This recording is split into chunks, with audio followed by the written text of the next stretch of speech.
තුනුල කිරිහිස වැජඹෙනා සිව්දිකට තම්ස්වරය විහිදනා ශාක්‍ය සිංහාභිවන්දනා සම්බෝධි මැදුරෙන් විහිදෙනා.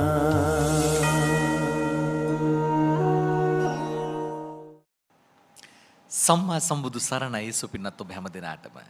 තිලොවට තිලක වූ තුන් ලෝකාග්‍ර වූ අංගීරස අසමසම අමාමෑණී ලෝතුරා බුදු පියාණන් වහන්සේගේ ජීවිතයේ සිද්ධාර්ථ කුමාරෝත්පත්තිය ඉනික්බිතිව සිද්ධාර්ථ බෝසතාණන් ලෙස ලෝතුරා බුද්ධ රාජ්‍යයේ රාජ්‍යත්වයට පත්වීම 45 වසක බුදු කිස නිමවා 80 වස් පිරුණු සඳ පිරිනිවන් පෑම කියන අසිරිමත් සිදුවීම් ත්‍රිත්වය සිදුවුණු නොයසේනම් ත්‍රයි මංගල්‍යම සිදුවුණු වෛශාඛ්‍යෝත්සවය යෙදෙන වෙසක් පුර 15 පොහොය දවසේ අපි සූදානම් වෙන්නේ උන්වහන්සේ විසින් දේශනා කොට වදාහල 84000ක් ශ්‍රී සද්ධර්මස්කන්ධය බිඳින් බිඳ ඔබට ලං කරන ඔබේ දෙසවනට ඔබේ මනසට එකතු කරන ලංකාවේ ප්‍රථම බෞද්ධ රූපවාහිනී නාලිකාව වන බෞද්ධ රූපවාහිනී නාලිකාව හරහා අද දවසේ ශීල සමාදාන වැඩසටහනේ ඊළඟ අංගය වන සද්ධර්ම සාකච්ඡාව නොයසේනම් සංගායනා ධර්ම සාකච්ඡාවට එකතු වෙන්න. සුපින්වත්නි අද දවසෙත් සුපුරුදු පරිද්දෙන් මේ සඳහා සදැහැති දායකත්වය දක්වන්නේ LOLC ෆිනෑන්ස් ආයතනයේහි සවි ක්‍රෙඩිට් කාඩ් පත් අංශය මගින්. එහි සේවක මණ්ඩලයේ හැමදෙනාම ඉතාමත්ම කාරුණිකව මෙත්සිත පෙරදැරිව අදත් අපිත් එක්ක සහ සබැදිව සෞඛ්‍ය මාර්ගෝපදේශ ඒ පිළිවෙලටම අනුගමනය කරමින් සපමින සිටිනවා මේ සඳහා දායකත්වය දක්වන්නට. අද දවසේ අපේ ආරාධනාව පිළි අරගෙන මේ උතුම් ධර්ම සාකච්ඡාවට වැඩම කොට වදාළ ඉන්දිය ආනන්ද බෝධි සමාගමේ උපසභාපති ඒ වගේම ඉන්දියාවේ රජගහනුවර වේළුවන ශ්‍රී ලංකා රාමාධිපති නවදිල්ලි ශ්‍රී ලංකා බෞද්ධ වන්දනා නිකේතනයේ පරිපාලන ලේකම් පූජ්‍යපාද පල්ලෙගම විජිත නාහිමිපාණන් වහන්සේව අපි දොහොත් බුදුන් දීලා සාදු සාදු සාදු කියලා පිළිගන්නවා. ඒ වගේම කොළඹ ආර්.ජී. සේනානායක මාවතේ ශ්‍රී සම්බෝධි විහාරාධීශ්වර බෞද්ධ මාධ්‍යාලයේ සභාපති එංගලන්තයේ ලන්ඩන් නුවර ප්ලාස්ටෝවි ඩෙක්රිපාරේ අංක 84 දරන ස්ථානයේහි සම්බෝධි භාවනා මධ්‍යස්ථානාධිපති හබරකඩ ඒ වගේම කොටුගොඩ සහ හන්තාන ශ්‍රී සම්බෝධි ත්‍රිපිටක ධර්මායතනාධිපති සම්බෝධි ඉංග්‍රීසි දහම් පාසලෙහි විදුහල්පති පූජ්‍යපාද බොරලන්දේ වජිරඥාන නාහිමිපාණන් වහන්සේවත් අපි තාමත්ම ගෞරවයෙන් නමස්කාර පූර්වකව සාදු සාදු සාදු කියලා පිළිගන්නවා. අපි සූදානම් එසේනම් අද දවසේ ස්වාමින් වහන්සේලාට දැහැත් වට්ටිය පිළිගන්නන්නට ඊට පෙර ආතුව මල් වට්ටිය බුදු පියාණන් වහන්සේ පාමුල තැන්පත් කරන්නට ආරාධනා කරනවා. LOLC ෆිනෑන්ස් සවි ක්‍රෙඩිට් පත් කාඩ් අංශයේ සේවක මණ්ඩලයේ හිතවතුන්ට ඔවුන්ගේ අරමුණු වෙන්නේ සෙත් ප්‍රාර්ථනාව LOLC සමූහ ව්‍යාපාරයේ අධ්‍යක්ෂ මණ්ඩලය හා කාර්ය මණ්ඩලයේ සමාජිකයින් ඔවුන්ගේ නෑහිත මිතුරන් හැමදෙනාටම සෙත් ප්‍රාර්ථනා කිරීම සහ ඔවුන්ට නිරෝගී සුවය ප්‍රාර්ථනා කිරීම. ඒ වගේම LOLC ආයතනයේ සියලු ගනුදෙනුකාර බහතුන් ත්‍රිවිධ හමුදාව පොලිසිය සහ සියලුම සෞඛ්‍ය අංශ කාර්ය මණ්ඩල සමාජිකයන් සහ සියලුම රටවැසියන්ට සෙත් පැතීම සහ නිරෝගී සුවය ප්‍රාර්ථනා කිරීමත් ඔවුන්ගේ සත් අරමුණු අතර වෙනවා. ඒ සියල්ල ඒ ආකාරයෙන්ම සාර්ථක වේවා කියලා ප්‍රාර්ථනා කරගෙන අපි වැඩසටහන ආරම්භ කරන්නයි සූදානම. ඒ සඳහා මා කැමති අද දවසේ පළමුවෙන්ම අපි මෙලෙස බොහෝ දෙනාට සංචරණ සීමා පනවා තිබෙන නිසා විහාරස්ථානවල සිල් සමාදන් වෙන්න හැකියාවක් නැතිව තිබියදී ගෙවල් වල නිවෙස් වල ඉඳගෙන සිල් සමාදන් වෙන බොහෝ ඇත්තන් ඉන්නවා. අද බොහෝ පාසල්වල පොය දවසේ සිල් සමාදන් කරනවා Zoom තාක්ෂණය නැත්නම් Microsoft Teams ක්‍රමය ආදී දේවල් හරහා ගෙවල් වල ඉඳගෙන දරුවෝ අද අඩුම ගානේ දවසින් අඩක්වත් සිල් සමාදන් වෙනවා. ඒක මං හිතන්නේ ඔවුන්ට අවුරුදු 2ක් විතර මග ඇරී ගිය දෙයක් යලි සිහිපත් කිරීමක්. ඒ වගේම අපිව නරඹන අපිව අහන බොහෝ දෙනා ලංකාව විතරක් නෙවෙයි කරදිය වලල්ලෙන් එහා සත් සමුද්‍රෙන් එහා ඉඳගෙනත් රූපවාහිනියට නැත්තම් ලැප්ටොප් පරිගණකයට දෙනෙත් යොමාගෙන දෙයත් එකට එකතු කරලා බැදලා වැදගෙන සිල් සමාදන් වෙනවා. බණ අහනවා. ඒ නිසා ඒ හැමෝටම මහෝපකාරී වේවි අද දවසේ ධර්ම සාකච්ඡාවත් ඒත් එක්කම අපට මෙලෙස හෝ කටයුතු කරන්න අපව රැකගන්න සෞඛ්‍ය අංශවල ආදරණීය හිතවතුන්ට ඒ වගේම ආරක්ෂක අංශවල මා කිලෝමීටර් 33ක් මෝටර රථේ පදවාගෙන එනකොට මේ ස්ථානෙට ගෙදර ඉඳලා ස්ථාන 17කදී මාව නැවැත්තුවා. ඔබ විශ්වාස කරයිද දන්නේ නැහැ. ඒ තරමටම සුපරීක්ෂාකාරී වුන් අපි ගැන. ඒ නිසා ඒ අවුව වැස්ස රාය දහවල නොතකා කටයුතු කරන ආරක්ෂක අංශ සමාජිකයින් ඒ වගේම සෞඛ්‍ය අංශවල වෛද්‍යවරුන් ඒ වගේම මහජන සෞඛ්‍ය පරීක්ෂකවරුන් ආදී සියලුම දෙනාට මේ කරගන්න පින් කුසල් රැස් කරගන්නා වූ සියලුම දේවල් ඔවුන්ටත් අනුමෝදන් වේවා කියලා පළමු කොට මං දෙයත් එකතු කරලා ප්‍රාර්ථනා කරනවා. අපි හමුදුරනේ නවදිල්ලි අපේ ශ්‍රී ලංකා බෞද්ධ වන්දනා නිකේතනයේ ප්‍රධානියා ඒ වගේම වේලුවන ලංකාරාමේ අධිපති ස්වාමීන් වහන්සේ වැඩලා ඉන්න වෙලාවේ දඹදිව ගැන කතා නොකළොත් ඒක අඩුවක් කියලා මට හිතෙනවා.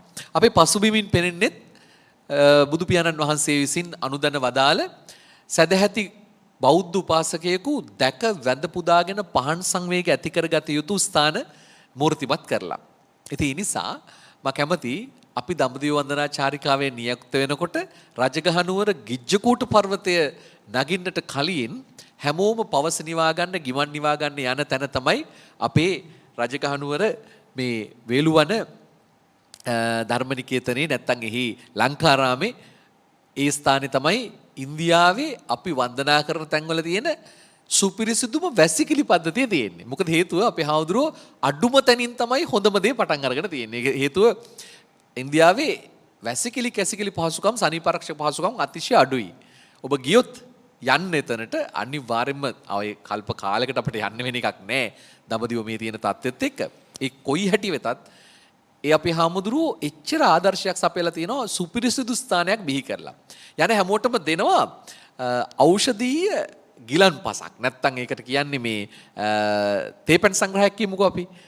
ඒක තරම් රසවත් තේපැන් උගුරක් මම මගේ ජීවිතේට පානය කළා නෑ.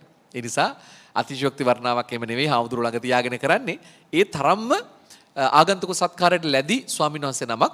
අපි හාමුදුරුවනේ මම කැමතියි ඔබ වහන්සේගෙන් දැනගන්න ඉස්සෙල්ලාම දඹදිව සිද්ධාස්ථාන බුද්ධගයා ශුද්ධ භූමිය වේවා කුසිනාරා පුදබිම වේවා ලුම්බිනි සල්ුයන වේවා එහෙමත් නැත්නම් බරණැස ඉසිපතනේ මිගදායේ තියෙන නව මූලගන්ධ කුටි විහාරය ආදී තැන් වේවා මේ සියලුම තැන් පිහිටියා වූ පිහිටීම කොයිතරම්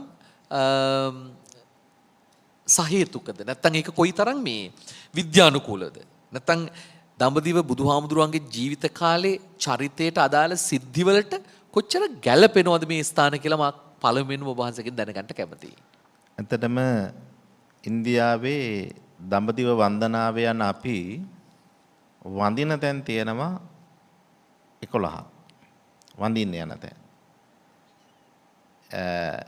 ඒ වඳින්න යන තැන් 11න් ස්ථාන අරගෙන බැලුවම ඒ ස්ථාන පිහිටලා තියෙන්නේ වැඩි හරියක් තියෙන්නේ උත්තර ප්‍රදේශ වල. ඉන්දියාවේ වර්තමානයේ පිහිටීම අනුව පළාත් අනුව උත්තර ප්‍රදේශ අපි කියන UP කියලා. ඒ උත්තර ප්‍රදේශ වල තමයි බරණැස ඉසිපතනේ මිගදාය, කොසඹෑ නුවර, ඒ වගේම සවැත් නුවර ජේතවනාරාමය, කපිලවස්තුව, ඒ වගේම කුෂිනාරාව කියන ස්ථාන, ඒ වගේම සංකස්ස නුවර. මේ ස්ථාන පිහිටලා තියෙන්නේ උත්තර ප්‍රදේශවල. එතකොට මේ සතර ස්ථාන වලින් තුනක්ම පිහිටලා තියෙන්නේ උත්තර ප්‍රදේශවල. ඊළඟට බුද්ධ ගයාව, රජගහනුවර, විශාලා මහනුවර ආදී ස්ථාන පිහිටලා තියෙන්නේ බිහාර ප්‍රාන්තයේ. එතකොට බුදුරජාණන් වහන්සේ අද වගේ දවසක පිරිනිවන් මංචකේ වැඩ ඉන්න වෙලාවේ තමයි ආනන්ද හාමුදුරුවෝ අඬනකොට ආනන්ද හාමුදුරුවෝ බුදුහාමුදුරුවන්ගේ විමසනවා බුදුහාමුදුරුවනේ ඔබ වහන්සේ පිරිනිවන් පෑවට පස්සේ අපිට ඔබ වහන්සේ දකින්න හම්බ වෙන්නේ නැහැ. අපි ඔබ වහන්සේ කොහොමද දකින්නේ පිරිනවන? එතකොට ඒ කාලේ මේ වගේ බුදු පිළිම එහෙම තිබුණේ නැහැ. බුදුහාඳුරජාණන් වහන්සේ පිරිනවන මංචකයේ තමයි යමෙකුට මා දකින්න අවශ්‍ය නම් මා ස්ථාන 4ක් නම් කරනවා. මෙන්න මේ ස්ථාන 4 දැක බලා වැඳ පුදා ගත්තොත් වැඳ පුදාගෙන පහන් සංවේගය ඇති කරගත්තොත් අන්න ඒ අයට බුදුන් දකින්නවා කියලා සැනසෙන්න පුළුවන් කියලා. එතකොට වර්තමානයේ අපි දඹදිව යනවා කියලා කියන්නේ මෙන්න මේ බුදුන් මේ සඳහන් කළ මේ 4 ස්ථාන වැඳ පුදාගෙන පහන් සංවේගය ඇති කරගන්න. එතකොට ඒ නිසා බුදුන් දකින්න යනවා කියන අදහස ඇති කරගෙන ඒ ගමන අපි යන්න ඕන. ඉතින් මේ පිහිටීම අරගෙන බැලුවම සාමාන්‍යයෙන් බරණැසට බුද්ධගයා ඉඳලා කිලෝමීටර් 250ක් විතර තියෙනවා. ඒ වගේම සවැත් නුවර ඉඳලා කපිලවස්තුවට ගාතු කිලෝමීටර් 160ක් විතර තියෙනවා. එතන ඉඳලා කුෂිනාරාවට ගත්තොත් තවත් කිලෝමීටර් 170ක් විතර තියෙනවා. දවසකට කිලෝමීටර් 200ක් 300ක් මේ ගමන යනවා. ඉතින් විශේෂයෙන් සඳහන් කරන්න ඕන බුදුරජාණන් වහන්සේ උතුම් බුද්ධත්වයට පත් වෙලා මේ ලෝකෙට කලගුණ සලකන හැටි කියලා දීලා පළවෙනි පාඩම හැටියට බුදුහාමුදුරුව වඩින්නේ බරණැස ඉසිපතනේ මෙගදායට. ඉතින් ඒ ස්ථානෙට බුදුහාමුදුරුව වැඩලා තමයි පස්වග මහණුන්ට මේ ධර්මයේ දේශනා කරන්න ධම්සක් පැවතුම් සූත්‍ර දේශනා කරනවා. පළවෙනි වස වසනවා. පළවෙනි වස වසලා බුදුරජාණන් වහන්සේ බුද්ධත්වයෙන් 9 වෙනි මාසේ තමයි අපේ ලංකාවට වඩින්නේ. බුද්ධත්වයෙන් 9 වෙනි මාසේ තමන්ගේ පිය රජතුමාවත් බලන්න යන්නේ නැතුව තමයි අපේ රටට අපි බලන්න බුදුහාමුදුරුව වඩින්නේ. ඒ තරම් අපි වාසනාවන්තයි. පින්වන්තයි. ඉතින් රජගහනුවර ගැන මතක් කරපු හින්දා මතක් කරන්න ඕන බුදුහාමුදුරුව මේ ලංකාවට වැඩලා ලංකාව ඉඳලා බුදුහාමුදුරුව උරුවෙල්දනාවට වැඩලා රජගහනුවරට තමයි වඩින්නේ. ඒ රජගහනුවර තමයි ශාසන ඉතිහාසයේ පළවෙනිම ආරාම පූජාව සිදු වෙන්නේ. අපි හාමුදුරුවෝ ඒ ආකාරයට පෙළ ගසාගෙන යද්දී මට මතක් වෙනවා බුදුහාමුදුරුවෝ සිද්ධාර්ථ කුමාරයා හැටියට උත්පත්තිය ලැබන කොටත් ගාථාවක් දේශනා කරනවා. නැත්තම් සිංහනාදයක් කරනවා. අග්ගෝ හමස්මි ලෝකස්ස ජෙට්ටෝ හමස්මි ලෝකස්ස සෙට්ටෝ හමස්මි ලෝකස්ස අයමන්තිමා ජාති නත්ති ධානි පුනබ්භවෝ කියලා. මේ එක් කකුලකින් හිටගෙන එක අතක් උසට උස්සලා දබරගිල්ල අහසට විහිදුවලා එහෙම කියනවා. මම ලෝකයට අග්‍ර වෙනවා, ලෝකයට ශ්‍රේෂ්ඨ වෙනවා, ලෝකයට ජේෂ්ඨ වෙනවා. මේ මගේ අන්තිම ඉපදීමයි, මින් මතු ඉපදීමක් නැහැයි කියලා. අවුරුදු 29ක් ගිහි සැප විඳලා අවුරුදු 16 දී විවාහපත් වෙලා අවුරුදු 29 දී 29 දී රාහුල කුමාරයාට පිය රජතුමා වෙලා සක්විතිසුව වළඳන්න පුළුවන්කම තියෙද්දි ගිහිගෙන් නික්මිලා මහබිනික්මන් කරලා උන්වහන්සේ යනවා අර කියපු ආකාරයට දුක් විඳින්න. කාමසුකල්ලිකාණු යෝගය ගිහිගේ ඉන්නද්දී රම්‍ය සුරම්‍ය සුබ කියලා මාලිගා තුනක වින්ද ඒක නිස්සාරයි කියලා වැටහිලා යනවා සත්‍ය සොයාගෙන විමුක්ති මාර්ගය හොයාගෙන භග්ගව ආලාරකාලා මුද්දකරාම පුත්ත කියන තවුසන්ගෙන් ආකින්චඤ්ඤායතනය ආකාසානංචායතනය නේව සංඥා නා සංඥායතනය කියන ධානය උපදවාගෙන ඒකත් වැඩක් නැහැ කියලා හිතලා මැදුම් පිළිවෙතට ඇවිල්ලා බුදු පියාණන් වහන්සේ ත්‍රිවිද්‍යාව බෝධයෙන් පුබ්බේ නිවාසානුස්මති ඥානය, චුතිඋපපාත ඥානය සහ ආසවක්ඛ්‍යකර ඥානය කියන මේ ත්‍රිවිද්‍යාව බෝධයෙන් අද වගේ වෙසක් පුර පසළොස්වක පොහොය දවසක හිමිදිරි පාන්දර ලෝතුරා බුද්ධ රාජ්‍ය රාජ්‍යත්වයට පත් වෙනවා.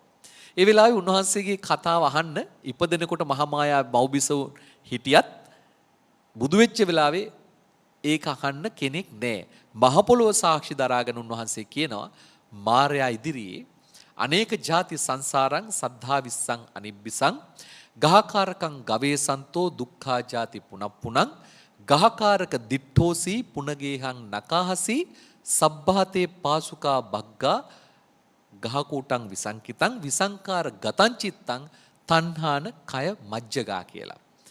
මම මේ සසර නැමැති ගමනේ ඇවිද්දා දුක් විඳ මේ භවය කියන නිවස නැත්තම් මේ ජීවිතය කියන නිවස හදන්නේ කවුද කියලා හොයාගෙන මම හොයාගත්තා.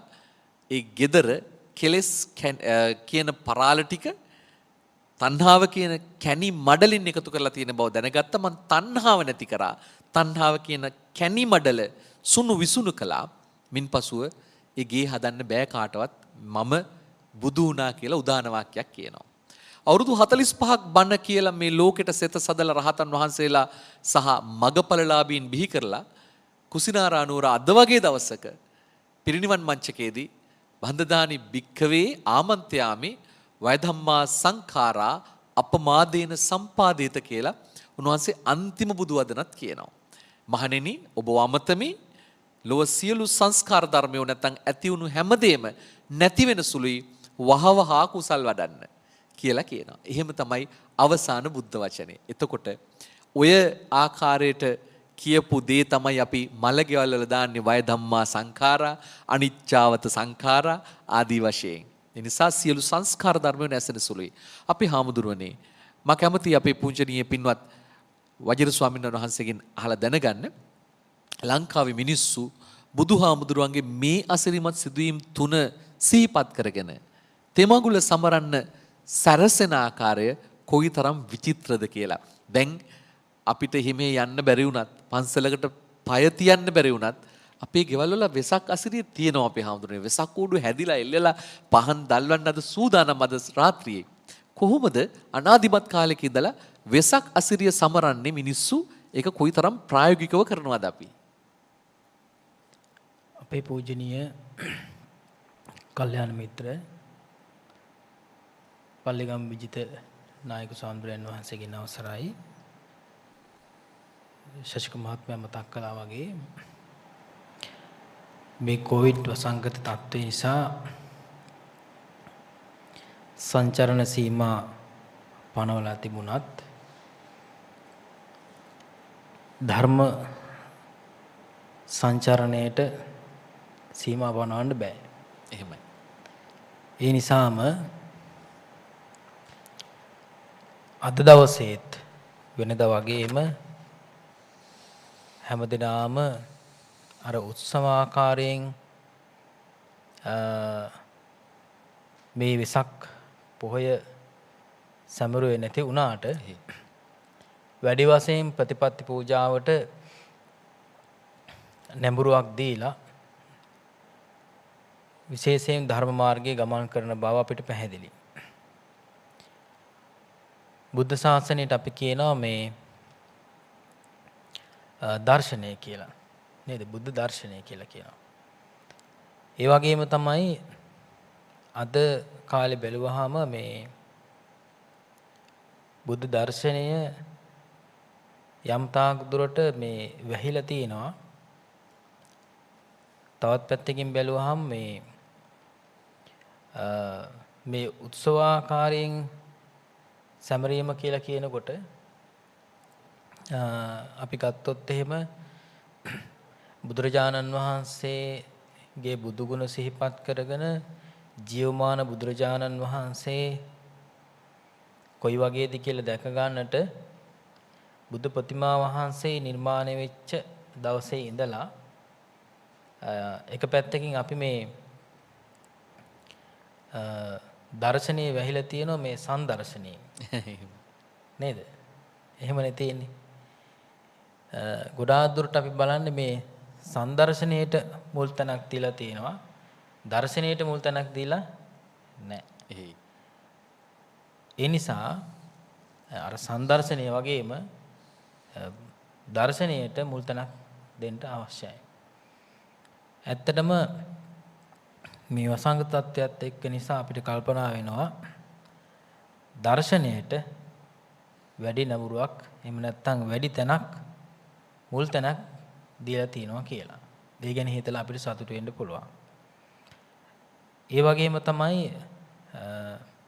අපි දන්නවා බුදුරජාණන් වහන්සේ අද වගේ දවසක සම්බුද්ධත්වයට පත් වෙන වෙලාවේ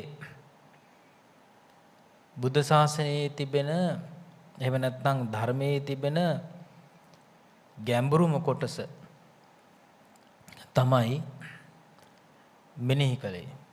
පූර්ව යාමයේ, මධ්‍යම යාමයේ, පැසළු යාමයේ කියලා කියන යාමයන් තුනේදීම බුදුරජාණන් වහන්සේ පටිච්චසමුප්පාද ධර්මයේ තමයි මෙනෙහි කළේ. අතීතයේ බුදුරජාණන් වහන්සේලා සම්බුද්ධත්වයට පත් වුණේ කොහොමද කියලා බලනවා. බැලුවට පස්සේ තමයි ඒ විදිහට සිහියට නැගෙන්නේ සීල බෝසතාණන් වහන්සේලාට මේ විදිහේ බුද්ධකාරක ධර්මයන් සම්පූර්ණ කරලා තිබෙනවා නම් බුද්ධත්වයට පත් වෙන්න පුළුවන් පටිච්චසමුප්පාද ධර්මය ඒ විදිහට මෙනෙහි කරලා. පටිච්චසමුප්පාද ධර්මයක් සමුදය ආකාරයෙන් මෙනෙහි කරලා ඊළඟට නිරෝධ ආකාරයෙන් මෙනෙහි කරලා තමයි අර ශශක මහත්මයා මතක් කළා වගේ ත්‍රිවිද්‍යා ඥානයෙන් උපදවා ගන්න. ත්‍රිවිද්‍යා ඥානය උපදවා ගන්න. ඒ ආකාරයෙන් අප හැමදෙනාමත් කල්පනා කරන්නට ඕනේ සංදර්ශනීය වගේම විශේෂයෙන් දර්ශනීයට මුල් තැනක් දෙන්න. අද කාලේ බැලුවාම යම් තාක් දුරට මේ අපි සොයන්න එහෙම නැත්නම් සොයා බලන්නට උත්සාහවත් වෙලා තියෙන්නේ කොහේද බුදුරජාණන් වහන්සේ හරියට මේ පුදුනේ නේද? බුද්ධත්වයට පත් වුණේ කොහේද? ඒ වගේම පින්වම් පාය වදාළේ කොහෙද? එහෙම නැත්නම් බුදුරජාණන් වහන්සේ අපේ කරගන්න. බුදුරජාණන් වහන්සේ මගේ කරගන්න, බුදුරජාණන් වහන්සේ අපේ කරගන්න වැරදි විදිහක් තමයි උපයෝගී කරගෙන තියෙන්නේ. නේද?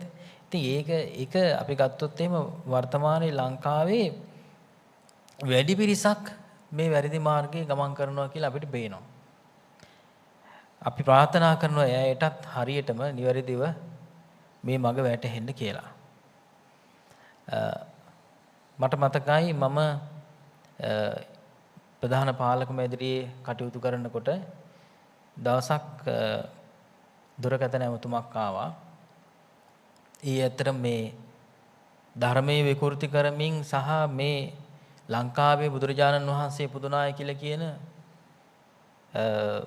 ඒ ප්‍රධානියගෙන් අපු ඇමතුමා මොකද්ද කියන්නේ? අපි මෙහෙම කරන්නේ ලංකාවෙන් වැඩි පිරිසක් ඉන්දියාවට ගියාම මේ ලංකාව දුප්පත් වෙනවලු. ඉන්දියාව පොහොසත් වෙනවලු. ඒක වළක්වා ගන්නලු මේ විදිහට කරන්න කියලා. කොච්චර ධර්මයේ උපයෝගී කරගන්න විදිහ බලන්න. නේද?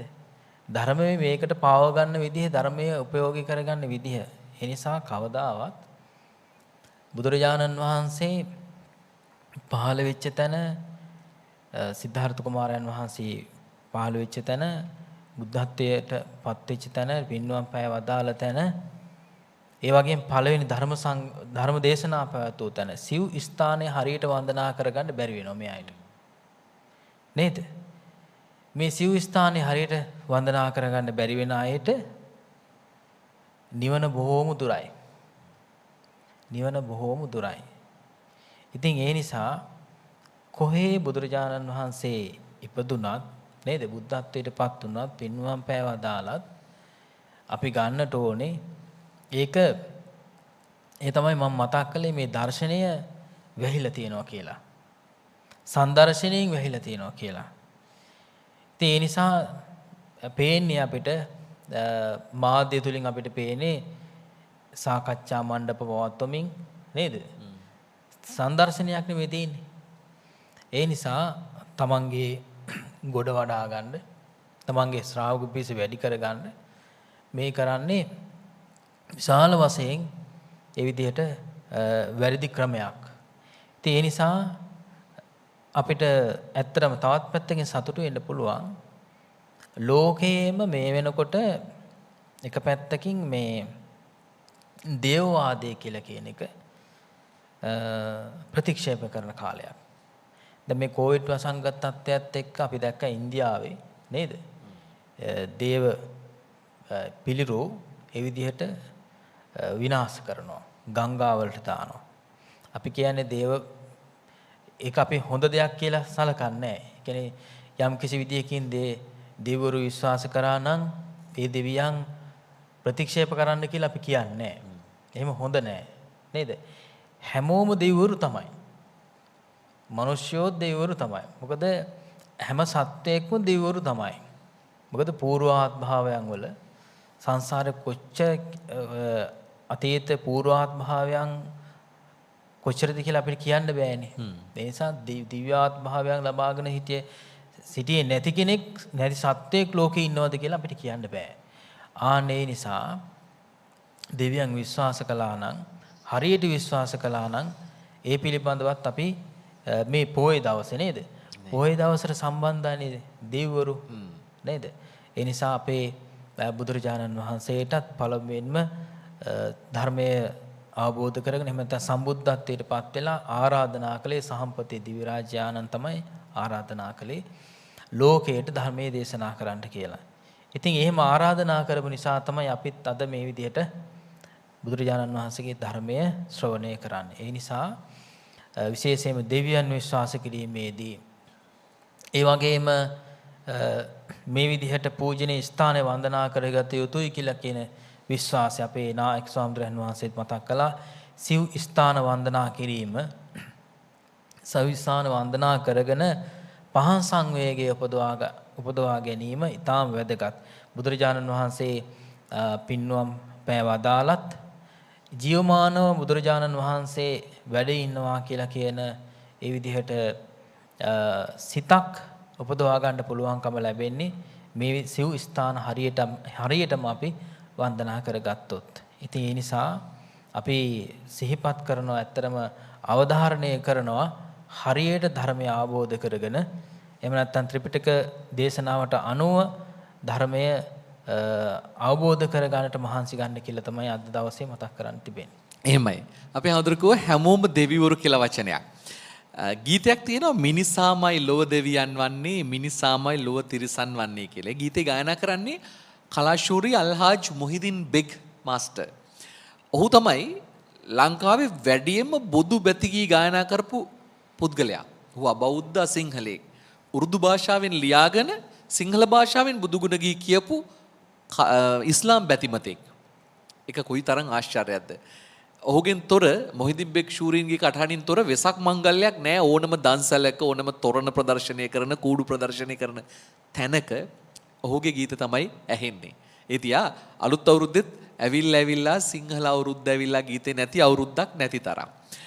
ඒත් එක මට මතක් වුණේ එතුමා ගැන කියන්න ඒ වගේම අබෞද්ධ අසිංහලෙක් තමයි ලෝකෙට කියන්නේ වෙසක් උත්සවය ජාත්‍යන්තරයේ නිවාඩු දවසක් බවට පත් කරන්න කියලා. නොයසනම් සැමරුම් දිනයක් බවට පත් කරන්න කියලා. පූජනීය අපවත්ව දාල කුරුණෑගොඩ පියතිස්ස නායක හාමුදුරුවෝ ඇමරිකා එක්සත් ජනපදයේ ඉඳගෙන යෝජනාවක් එක්සත් ජාතික සංවිධානයට බොහොම ඉස්සර කාලෙක ඉදිරිපත් කරා.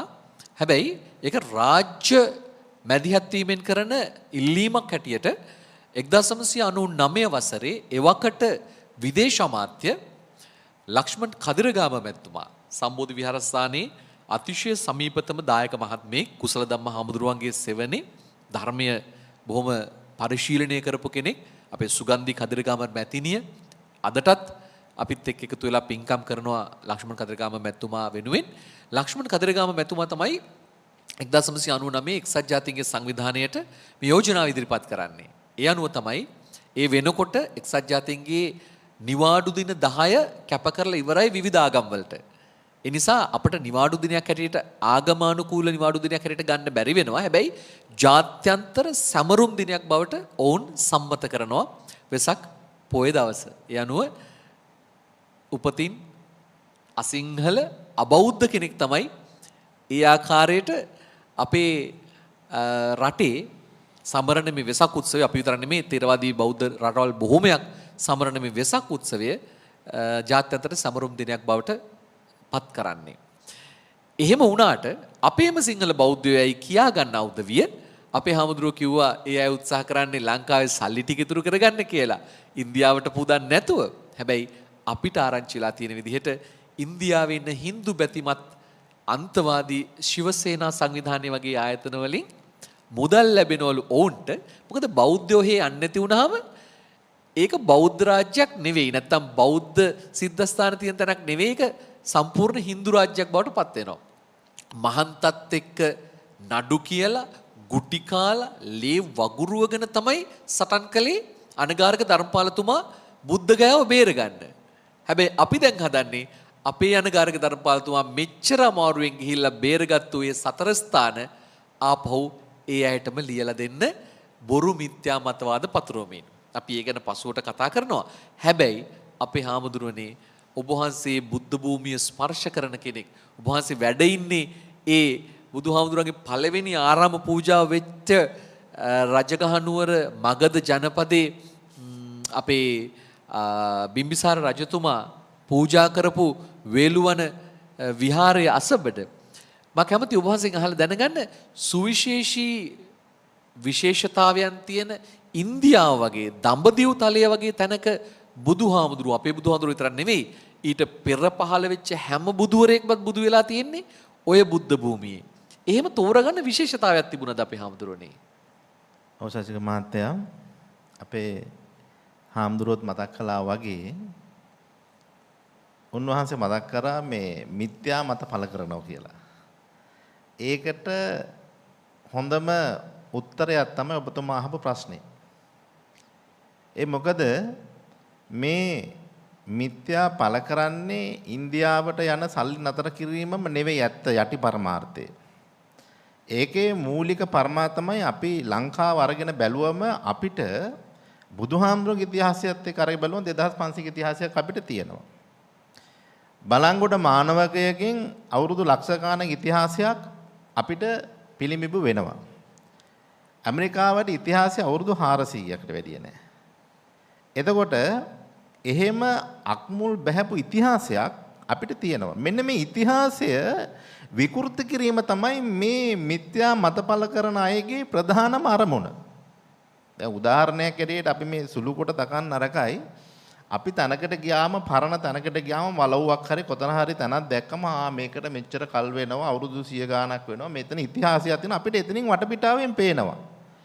අපේ රටේ පෞගේ කාලවල වල අපි දැක්ක පරණ වලව් කඩලා ඒ උළු අහු ටික සල්ලි වලට විකුණනවා පිටරට පටවනවා මේ වයින් කරන්නේ මොකද්ද?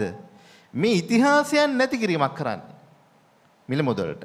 ඒ වගේ එතකොට අපේ දැන් හැම තැනකම අපිට තියෙන උරුමයක් ඉතිහාසයක්. ඒකත් එක්ක අක්මුල් බහපු ජාතියක් අපි සිංහල ජාතිය කියලා කියන්නේ.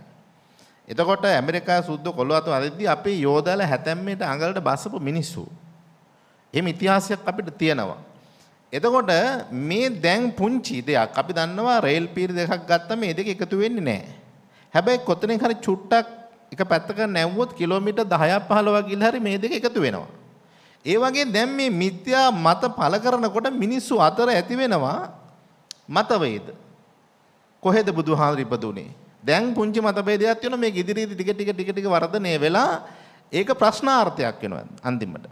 මේ ඉතිහාසයක් නැති කිරීම තමයි මේ අයගේ ප්‍රධානම අරමුණ. හැබැයි ඒ ඔක්කොම බොරු වෙනද ඔබතුමා අහපු ප්‍රශ්නේ. ඇයි බුදුහාමුදුරු ඉන්දියාවෙම තොරගන්නේ? දැන් මේ අයගෙන ඉන්දියා බුදුහාම ඉපදුනේ ලංකාවේ කියලා. නමුත් සියලු බුදුවරු මෙතුවක් කල් ඉපදිලා තියෙන්නේ බුදු වෙලා තියෙන්නේ ඉන්දියාවේ. සියලු බුදුවරු. අපි අහලා තියෙනවා අවිජිත පුණ්‍ය භූමි කියලා. දැන් මුලින් සඳහන් කළා සතර ස්ථාන. ඒ සතර ස්ථාන තමයි බුදුන් ඉපදුන තැන, ඒ වගේම බුදු වුණ තැන, පළවෙනි ධර්මදේශනා පවත්වපු තැන, පිරිනවන් පාපු තැන. මේ ස්ථානට කියනවා සතර ස්ථාන කියලා. අවිජිත පුණ්‍ය භූමි කියලා හතරක් තියෙන සියලු බුදුවරු අත් නොහරින. අවිජිත කියන්නේ ඒකයි. එතකොට පෙර කිව් සතර ස්ථාන වලින් දෙකක් අයිති වෙනවා ඒකට. දෙකක් අයිති වෙන්නේ නැහැ. ඒ අයිති වෙන දෙක තමයි බුදු වුණ ස්ථානය සහ පළවෙනි ධර්මදේශනා පවත්වන ස්ථානය අවිජිත පුණ්‍ය භූමියට අයිති වෙනවා. එතකොට දෙකක් අයිති වෙන්නේ ඒ දෙක තමයි ඉපදුන තැන සහ පිරිනවන් පාන තැන. එතකොට ඒක අනාගතයේ වෙනස් වෙන්න පුළුවන්. උදාහරණයක් ඇරෙයට පළවෙනි ධර්මදේශනා පවත්වන තරම උපදින්නත් පුළුවන්. ඒක වෙනස් වෙන්න පුළුවන්. එතකොට සතර අවිජිත පුණ්‍ය භූමිය වලට ස්ථාන තව දෙකක් එකතු වුණ අලුතෙන්. ඒ තමයි දැන් දෙකක් පෙරකෝ හතරෙන් දෙකක් එකතු වුණා. ඉතුරු වුණා අලුතෙන් දෙක එකතු වෙන්නේ සංකස්ස සහ සවැත් නුවර. සියලු බුදුවරු වැඩි හරියක් වැඩ ඉන්නේ සවැත් නුවර ජේතවනාරාමයේ. මාතෘ දිවපුත්‍රයාට ධර්මදේශනා කළ නැවත වඩින්නේ සංකස්ස පුරයට. එතකොට ඔබතුමා අහපු දේ තමයි ඇයි මේ බුදුහාමුදුරුවෝ ඉන්දියාවම තෝරගන්නේ. එතකොට මේ අග්ගඤ්ඤ සූත්‍රයේ මේ ලෝකයේ ඇතිවීම නැතිවීම පිළිබඳව සඳහන් කරලා තියෙනවා. එතකොට මේ සඳහන් කරන ආකාරයට මේ පෘථුවියේ නාභිය නැත්නම් පෘථුවි කේන්ද්‍රය තමයි මේ බුද්ධ ගයාව කියලා කියන්නේ. එතකොට අද අපි ඉන්දියාව සඳහන් කළාට බුදුරජාණන් වහන්සේ මේ පහළ වෙන්නේ ජම්බුද්දීපේ. එතකොට මේ ජම්බුද්දීපේ කියලා කියනකොට අද තියෙන ඉන්දියාව විතරක් නෙවෙයි. එතකොට නේපාලය, පාකිස්තානය, ඇෆ්ගනිස්තානය, ඉරානය මේ පැත්ත මහා විශාල වපසරියක් එක තමයි මේ ජම්බුද්දීපය පිහිටන්නේ. එතන මේ ලෝකේ මේ මධ්‍ය ප්‍රදේශය හැටියට සලකනවා මේ ඉන්දියාවේ ජම්බුද්දීපය. ඒ ජම්බුද්දීපේ මේ ලෝකේ නාභි හැටියට සලකන්නේ බුද්ධ ගයාව. එතකොට මේකේ විශේෂත්වයක් තියෙනවා. මේ බුද්ධත්වයට පත් වෙන කෙනෙක් මේ අපි හිතන තරම් මේ ලේසි දෙයක් නෙමෙයි. මේ කට්ටිය මේ ලංකාවේ ඉපදුනා, අතන ඉපදුනා, මෙතන තමයි බුදුහාමුදුරුවෝ වැඩිනේ, මෙතන තමයි ධර්මදේශනා පදන මේ කියන්න වගේ ලේසි නෑ මේක. සාරා සංඝ කල්ප ලක්ෂ ගානා පෙරම්පුරලා සියලු ක්ලේශයන් ප්‍රහීණය කළා, දසමාරයන් පරාජය කළා, බුද්ධත්වය ලබා ගන්නවා කියන එක මහා බලගතු දෙයක්. එතකොට මේ වගේ ස්ථානවලදී මේ භූමිය චලනය වෙනවා. එතකොට මේ භූමි චලන වෙන දේවල් වලින් සුදුසුම ඒවයින් ආරක්ෂා වෙන්න සුදුසුම තැන තමයි බුද්ධෝත්පත්තියකට යොදාගන්නේ. ඒ නිසා මේ ලෝකයේ පිහිටීම අනුව ඉස්සෙල්ලාම හට ගන්නවා කියන මේ නාභිය එහෙම නැත්නම් පෘථුවි කේන්ද්‍රය තමයි බුද්ධගය කියලා කියන්නේ. මෙතන බොහොම තද තැනක් ඕනම භූමි කම්පාවකට භූ චලනයකට ඔරොත්තු දෙන තැන හැටියට තමයි පිළිගන්නේ බුද්ධගයාව කියලා. ඒ නිසා තමයි සියලු බුදුවරු බුදු වෙන ස්ථානයේ හැටියට බුද්ධගයාව තෝරාගන්නේ. ඒ එකක්. අනිත් එක තමයි අර අපේ ශාසක මහත්තයා මුලින් මතක් කරා වගේ අත්තකිලමතානුയോഗයේ ඇතුළු මේ අතිශය දුක් දෙන එකත් සැප විඳින එකත් මේ සියල්ල එක කැටපතකින් අපිට දකින්න තියෙන ඉන්දියාව. එතකොට දැන් ඉන්දියාවේ දඹදිව ගිය කෙනෙක් මෙහි ඉඳලා අපි යනකොට අපි දකින්න බලාගෙන යන්නේ අර හින්දි චිත්‍රපට වලින් දැකපු ඉන්දියාව. හැබැයි ඉන්දියාවට ගියාට පස්සේ අපිට දැනෙනවා දෙයියනේ මොන දුකක්ද අපි කොච්චර පින්වන්තද ලංකාවේ අපි කියලා. හැබැයි අපිට ඇමරිකාවට ගියා නම් ජපානයට ගියා නම් බුදුහාමුදුරුවෝ ජපානයේ ඉපදුනා නම් අපිට දුක දකින්න පුළුවන්ද? බෑ. අන්දම දුක් විඳින කෙනත් ඉහළම සැප විඳින කෙනත් අපිට ඉන්දියාව දකින්න පුළුවන්. එකම කැටපතකින් මේ දුක සහ සැප අපිට දකින්න පුළුවන්කම තියෙන. එතකොට බුදුරජාණන් වහන්සේ දේශනා කරන ධර්මයට ඒ ඇස් මනාපිටම අපිට උදාහරණ ලෙස ආදර්ශමත් ලෙස අපිට ඒ ඇස් දෙකට දකින්න ලැබෙනවා. දුක දකින්න. ඒ නිසා මේ ඉන්දියාව බුදුරජාණන් වහන්සේලාගේ පහළවීමට යොදාගෙන තියෙනවා. ඒකත් එක්කම බෝසතාණන් වහන්සේට කුසතන පූජා කරනවනේ. එතකොට කුසතන ටික අරගෙන ගිහිල්ලා බෝසතාණන් වහන්සේ බටහිර පැත්තට තියලා සූදානම් වෙන ආසනය හදාගන්න. භූ චලනයක් වෙනවා. ඒ පැත්ත හරියන්නේ නැහැ. තව පැත්තකට තියනවා. ඒතකොටත් භූ චලන වෙනවා. ඒ පැත්ත හරියන්නේත් නැහැ. අන්තිමට නැගෙනහිර පැත්තට ඒ කුසතන ටික සූදානම් කරාම තමයි සුදුසු පැත්ත බෝසතාණන් වහන්සේට තේරුනේ මේ පැත්තට තමයි බුදු වෙන්න සුදුසු පැත්ත කියලා. ඉතින් බුද්ධ ගයාවේ වුණත් මතක තියාගන්න මේ හරි තැනට හරි කේන්ද්‍රයට තමයි බුදු වීම සඳහා ඒ ප්‍රධාන වෙන්නේ. ඒ නිසා ඔය අද ලංකාවේ බුදුහාමුදුරු ඉපදුනාය කියන අයට මම හිතනවා කිසිම තැනක දැන් මේ ඉතිහාසයේ මෙතුවක් කල් සියලු බුදුවරු පහළ වෙලා තියෙන්නේ බුද්ධ ගයාවේ. සියලු බුදුවරු ප්‍රධාන කොට ගත්තේ ජම්බුද්දීපය. ඉතින් කිසිම තැනක නැහැ මේ දැන් වර්තමානයේ තමයි ලංකාවේ සමහරු කියන්නේ ඒක පුස්සක් වෙනවා ඇත්තටම සියලු බුදුවරු බුද්ධ ගයාව තෝරා ගැනීම තුල. එහෙමයි. අපිට එකපාරට සිහිනෙන් දකින දෙයක් පසුදා උදෑසනකට පුවත්පතකට කියලා හෝ පොතක් ලියලා එළිදක්වලා යථාර්ථයක් කරන්න පුළුවන් කමක් නැහැ. ඉතිහාසයේ ගොඩනගන්නේ විවිධ මුඛ පරම්පරාගත කතාන්තර, ඒ වගේම මුද්‍රණද්වාරයෙන් එළිදක්වන ඒවා, ඒත් එක්කම ශිලා ලේඛන වගේ සාක්ෂි මත අනාදිමත් කාලයක් තිස්සේ තමන්ගේ ඉතිහාසය ලියා තබන ජාතියක් අපි. මහා වංශය තමයි යතින් ඉහළින්ම පිළිගැනෙන ඉතිහාස ග්‍රන්ථය. ඒත් එක්කම විද්‍යාත්මක පරීක්ෂණ මගින් වර්තමානයේ සනාථ කරලා තිබෙනවා මේ බුදු පියාණන් වහන්සේගේ උත්පත්තිය. ඔබ දන්නවා නේපාල රාජ්‍යයට අයිති වෙන ලුම්බිනි පුදබිමේ පහුගිය දවසක 2011 වසරේ කැණීමක් කරනවා එංගලන්තයේ ඩර්හැම් විශ්වවිද්‍යාලයේ මහාචාර්ය රොබින් කනින්ග්හැම් කියන පුරාවිද්‍යාඥයා. ඔහු සොයා ගන්නවා එක්තරා බෝධිඝරයක්. අපි දන්නවනේ බෝධියක් වටා ගොඩනගන තාප්පෙට අපි කියනවා බෝධිඝරය කියලා. චෛත්‍යයක් වටා ගොඩනගන තාප්පෙට කියනවා චෛත්‍යඝරයක් කියලා.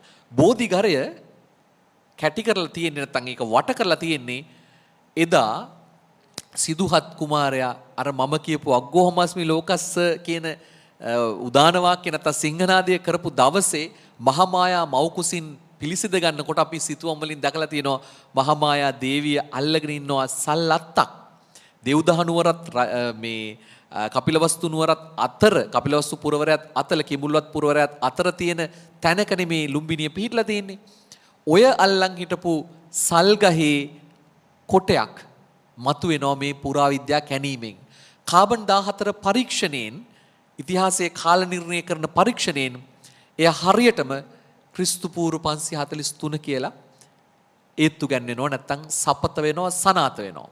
ඒ අනුව පොතක් ලියලා තියෙනවා හිටපු පුරාවිද්‍යා සහකාර කොමසාරිස් සිරිසමන් විජේතුංග මහත්මයා බුදුන් උපන් ලුම්බිනිය කියලා. එහි තා හොඳින් මේ කාරණා සාක්ෂාත් වෙනවා. මේක සක්සුදක්සේ පැහැදිලි වෙන්නේ ඒ රොබින් කනින්ග්හැම් මහත්මයා මේ භූමියේදී මට මුණ ගැහිලා ඒ තත්ත්ව විස්තරය අපේ කුසල ධම්ම හාමුදුරුවන්ට විස්තර කරනවා මගේ කන් දෙකෙන් අහලා ඇස් දෙකෙන් දැකලා තියෙනවා. ඒ ලෝකෙ පිළිගත්ත පුරාවිද්‍යාඥයා ලුම්බිනිය කරපු කැණීම අදටත් වෙඩි නොවදින වීදුරුවක් දාලා ඔබ ගියොත් ලුම්බිනිය දැක බලා ගන්න පුළුවන්.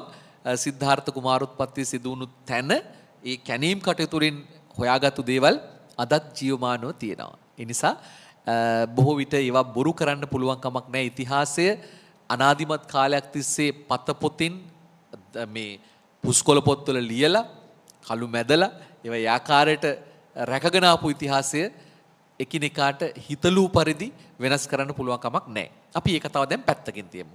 අපේ වජිර හාමුදුරනේ කෙනෙකුට කියන්න පුළුවන් තොරණක්වත් නැහැ, කූඩුවක්වත් නැහැ, දන්සැලක්වත් දෙන්න විදිහක් නැහැ නේ වෙසක් කොහෙන්ද කියලා. හැබැයි බුදුහාමුදුරුවෝ වෙසක් දකින්න අපිට අනුදැනව දාලේ අපේ හදවතින්.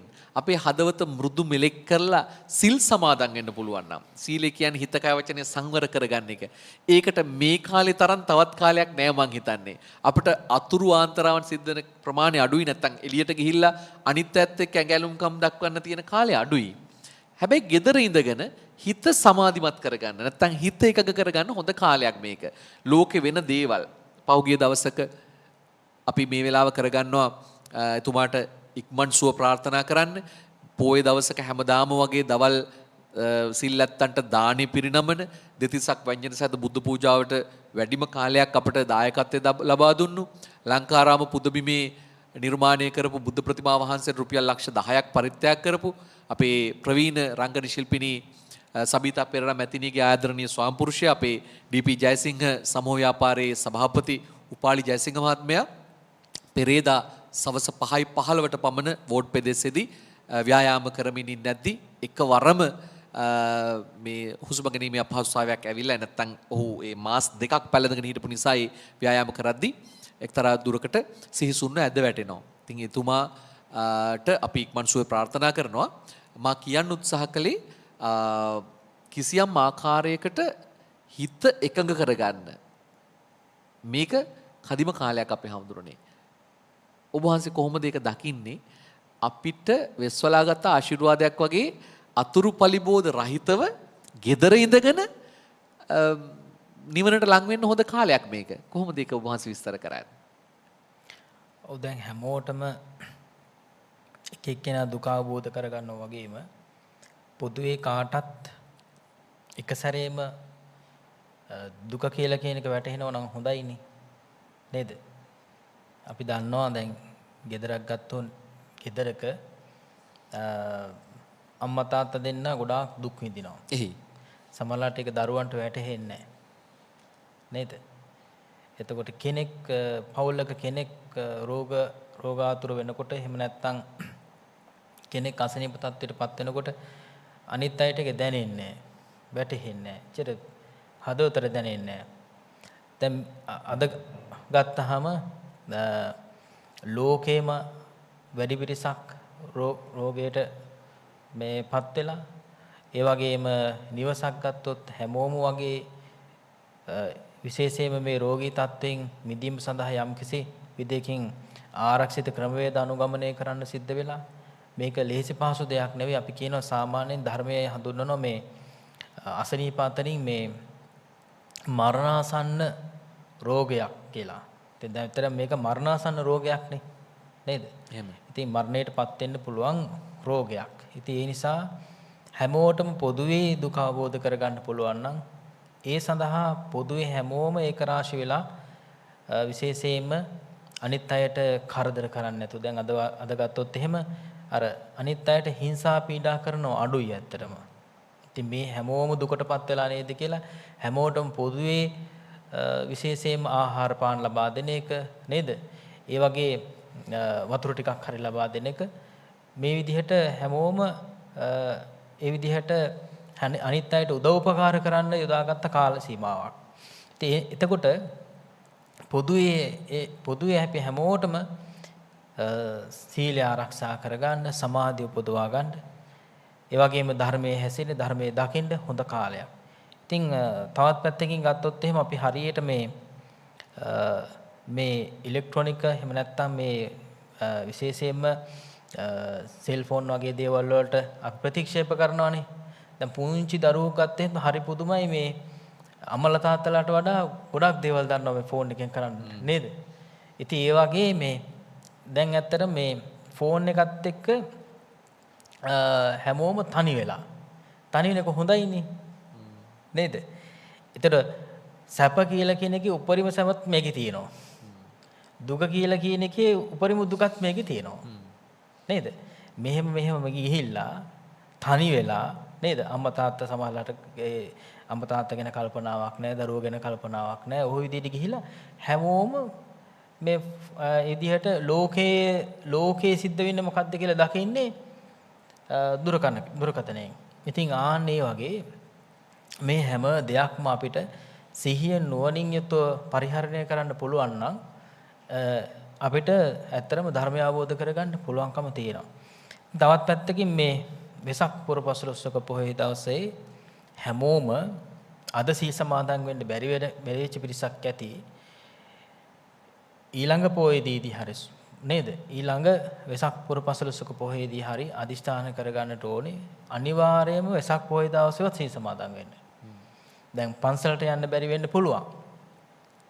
එහෙම ඒ වුණත් ඇත්තටම දසසීල සමාදන් ගිහි කෙනෙකුට දසීලේ සමාදන් ගිහි දසීලේ සමාදන් වෙන එක ඊටාම වැදගත්. අනිත් දවස් වලට පොහොය අටසීල සමාදන් වෙනවා වගේ. ඒ නිසා සීල් සමාදන් වෙන්නට එක දවසක් හරි යොදා ගන්න එක ඊටාම වැදගත්. ඉතින් මං හිතනවා අර විශේෂයෙන් වෙනදා වගේ තොරන් තියෙන දවස්වලට ඒ වගේම අපි ගත්තොත් එහෙම විශේෂයෙන්ම මේ ඔය විදිහ කියන සියලුම සංදර්ශන නේද? සියලුම සංදර්ශන වලින් වැළකීලා හැමෝටම දැන් අද ගත්තොත් එහෙම බලකිරීමක් හරි කරනවා අම්මයි තාත්තයි. දැන් කොහෙවත් යන්න නැත්තම් අමාරුවෙන් හරි අපහසුයෙන් හරි මේ බණ ටිකක් අහන්න නේද?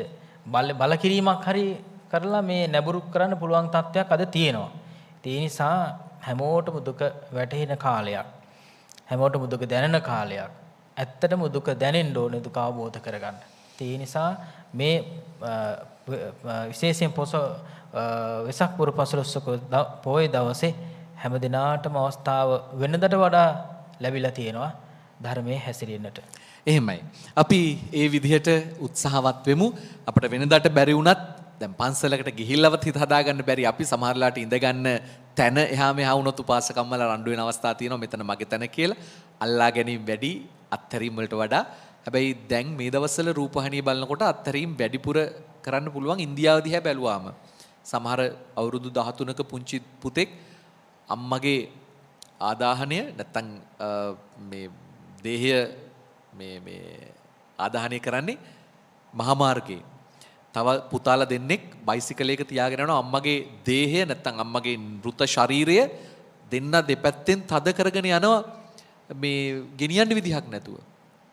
අම්මගේ මිනිහ අරගෙන එහෙම යන්න පුළුවන් වෙයි කියලා හිතුවද අපේ හාමුදුරු කියපුවර අන්ත දුප්පත් කාලේ ඒ දුක් විඳින අයම අතරේ Tamanට අයිති ජෙට් යානෙන් රටින් පිට වෙලා යන සුපිරි කෝටිපතියොත් ඒ ඉන්දියාවෙම ඉන්නවා. ඒ නිසා අර එදා වගේම අදත් අපිට දැක බලා ගන්න පුළුවන්කම තිබෙනවා. රජ සිටුවරුත් එක්ක සුනීත සෝපාකල වගේ අයත් හිටියා වගේ අද වර්තමානයේ මුකේෂ් අම්බානිලත් එක්කම අර මහමග තමන්ගේ මව්පියන්ගේ දේහයන් අලු කරන දුප්පත් අසරණ අහිංසක ඔක්සිජන් නැතුව මිය යන අයත් ඉන්නවා. අපේ හාමුදුරුවනේ අවසාන වශයෙන් මම විජිත හාමුදුරුවෝ වෙත හැරෙන්න කැමති. ඔබ වහන්සේ එහි ගියාම අපේ වන්දනා නඩවලට රෝමෝද්ගමනය වෙන්න මේක කියලා දෙනවා. මම අහලා තියෙනවා මේ ප්‍රකාශ ටික. අනගාരിക ධර්මපාලතුමා නොවෙන්න දඹදිව වඳින්න අපිට හැකියාවක් ලැබෙන්නේ නැහැ. උන්වහන්සේට නැත්තම් එතුමට සිරි දේවමිත්ත ධර්මපාල හිමිපාණන් වහන්සේට අපි කොච්චර ණය ගැතිද අපේ හඳුරන්නේ. මේ සියලු පින් මං හිතන්නේ හැමදාම බුදුන් වදිද්දී අපි අවසානයේට පින් දිය යුතු කෙනෙක්. කුසල ධම්මහඳුරන්ට පින් සිද්ධ වෙන්න ඕනේ. උන්වහන්සේ නිවන් දකින්න ඕනේ මේ පිනෙන්. මොකද උන්වහන්සේ හැමදාම අපි 150 වන ගුණානුස්මරණයේදී ධර්මපාලතුමාගේ අවුරුද්දක් පුරා එතුමාගේ ගුණ මේ ස්ථාන ඉඳගෙන ගැයුවා, වැයුවා, ගීත ඉදිරිපත් කරා. එතුමාගේ ධර්මපාල ලිපි මේ ආනන්ද ගුරුගේ මහාචාර්යතුමා ලියපු ඒවා අපි ප්‍රකාශයටපත් කරා. පිළිර්මයකුත් සෝමරත්න බණ්ණහැක මහත්මයාගේ දායකත්වයෙන් අපි අඹලා තියෙනවා සම්බෝධි විහාරස්ථානේ. හාමුදුරනේ කොච්චර කිව්වත් මදි ඒ ගුණ කදම්බය. ඔබ වහන්සේ කොහොමද දකින්නේ අපි කොච්චර ණයගැතිද ධර්මපාලතුමාට? ඇත්තෙන්ම ලංකාවේ බෞද්ධ විතරක් නෙවෙයි. දැන් අපි දැන් ටික ඉස්සෙල්ලා කතා කරේ බුදුරජාණන් වහන්සේ පිරිනුවන් මංචකයේ ඉන්න වෙලාව තමයි අපිට කිව්වේ බුදුන් දකින්න අවශ්‍ය නම් මේ සතර ස්ථාන වැඳ පුදා ගන්න කියලා. ධර්මපාලතුමා නොහිටියනම් ලංකාව විතරක් නෙවෙයි මුළු ලෝකෙම බෞද්ධයන්ට මේ හතර ස්ථාන බලන්න වඳින්න හම්බ වෙන්නේ නැහැ. 1891 ධර්මපාලතුමා ඉන්දියාවට යනකොට භද්‍ර යවුවන වයසේ අවුරුදු 26යි. එතුමා යනකොට ඇත්තටම බුද්ධගයා මහා විහාරේ මහන්ත අල්ලගෙන හිටියේ. බරණස් ඉසිපතනේ විහාරේ ගලෝලා ඒ කෑලි බෑලි මිනිස්සු අරන් යනවා ගෙවල් වලට ගෙවල් හදාගන්න. එහෙම තත්ත්වයක්. පළවෙනි දවසේ ගස්බිනේක එතුමා හිටියේ. බුද්ධගයා විහාරේ වඳින්න එතුමාට යන්න දුන්නේ නැහැ. එතුමා බොහොම ආවරෙන් විහාරයට යනවා.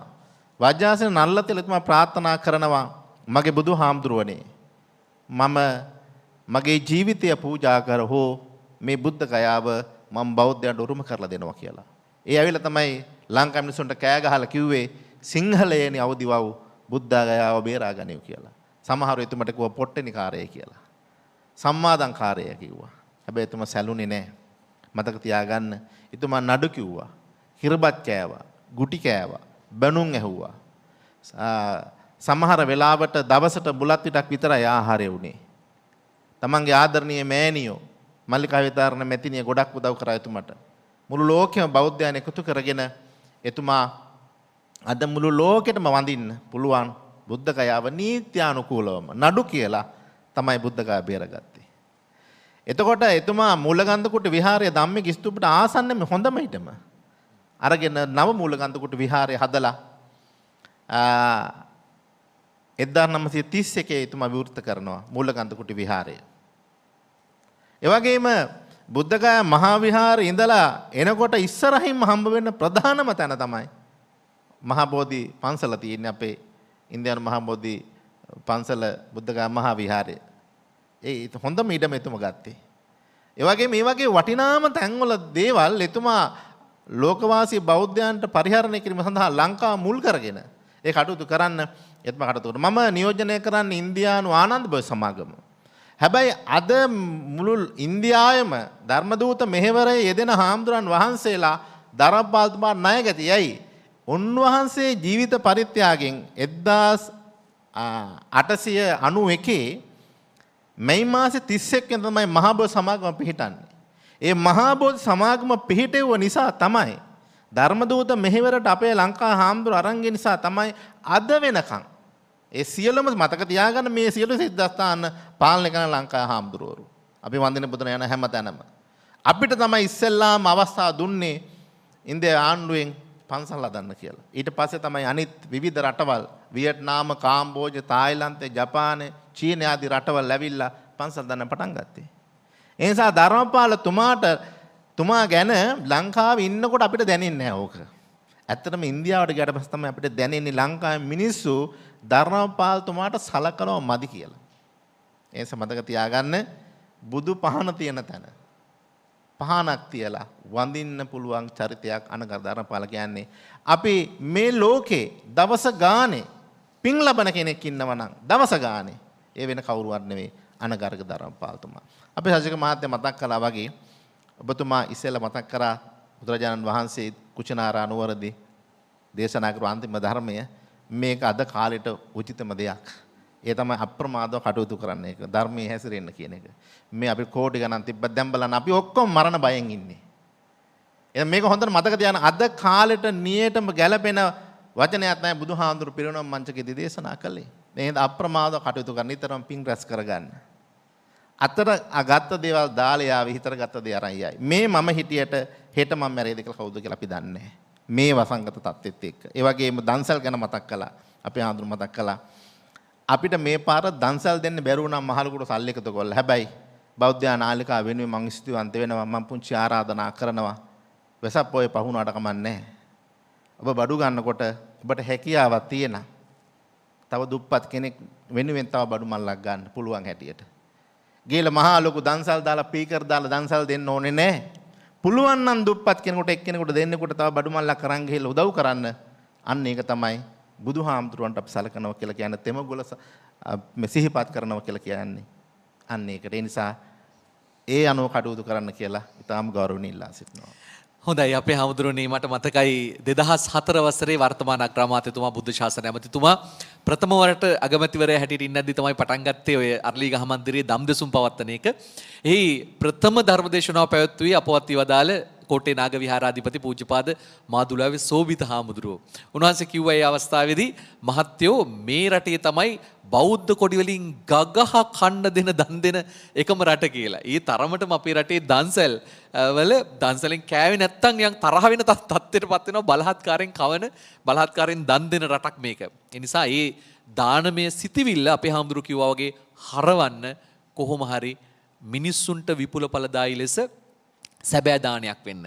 ඒ සඳහා එකතු වෙන්න කියලා අපි ආරාධනා කරගෙන සූදානම් වෙන්නේ අපේ බෞද්ධ නාලිකාව මගින් නැත්නම් සම්බෝධි විහාරස්ථානෙ මගින් එලි දක්වන සම්බෝධි සදහම් සංගරාව ගැන යමක් කියන්න. අචින්ත සමරකෝන්ගේ සංස්කරණයෙන් මෙවරත් අපේ සම්බෝධි සංගරාව ඔබ වෙනුවෙන් ගෙනෙන්නට බලාපොරොත්තු වෙනවා.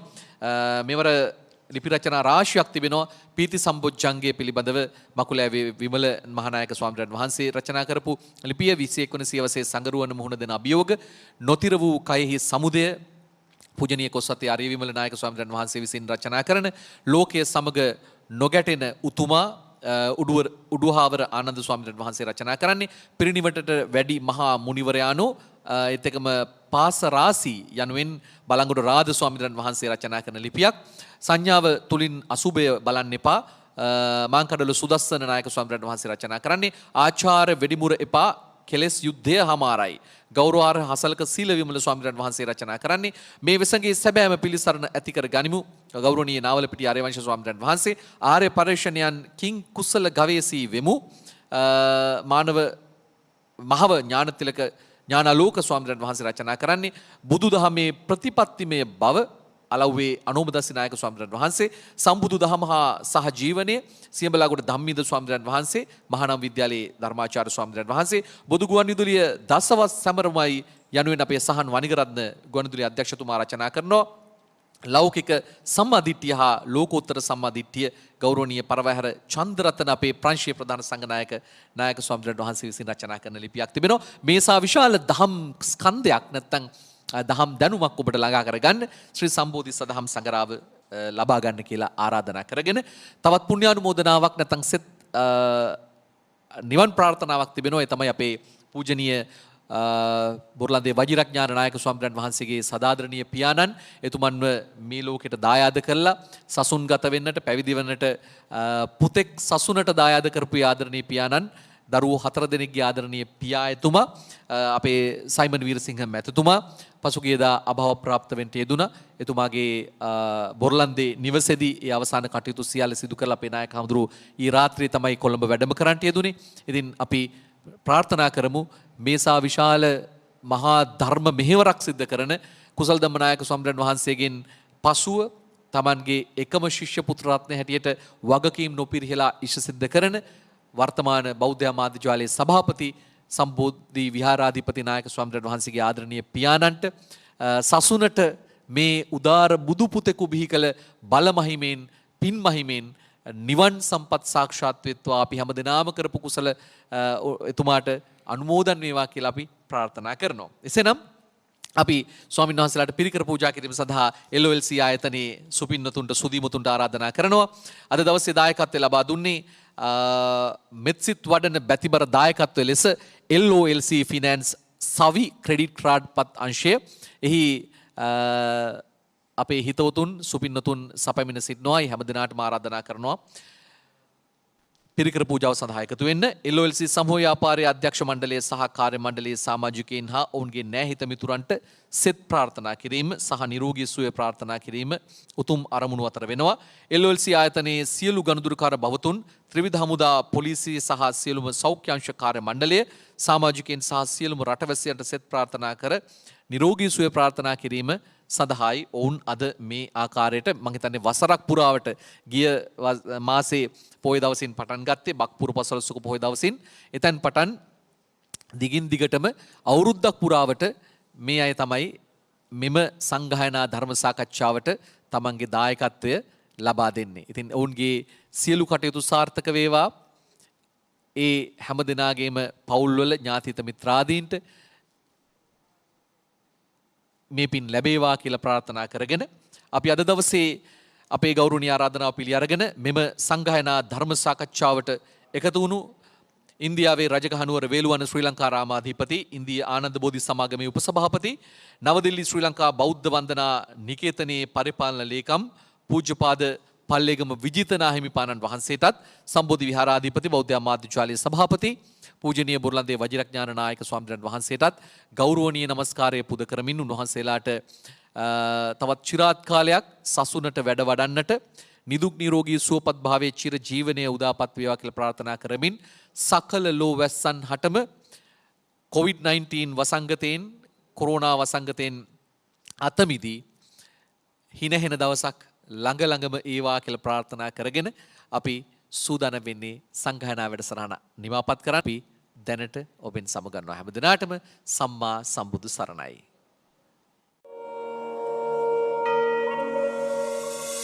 තුමුලගිරි හිස වැජඹෙනා සිව්දිකට තම් ස්වරය විහිදනා ශාක්‍ය සිංහාභිවන්දනා සම්බෝධි මැදුරෙන් විහිදෙනා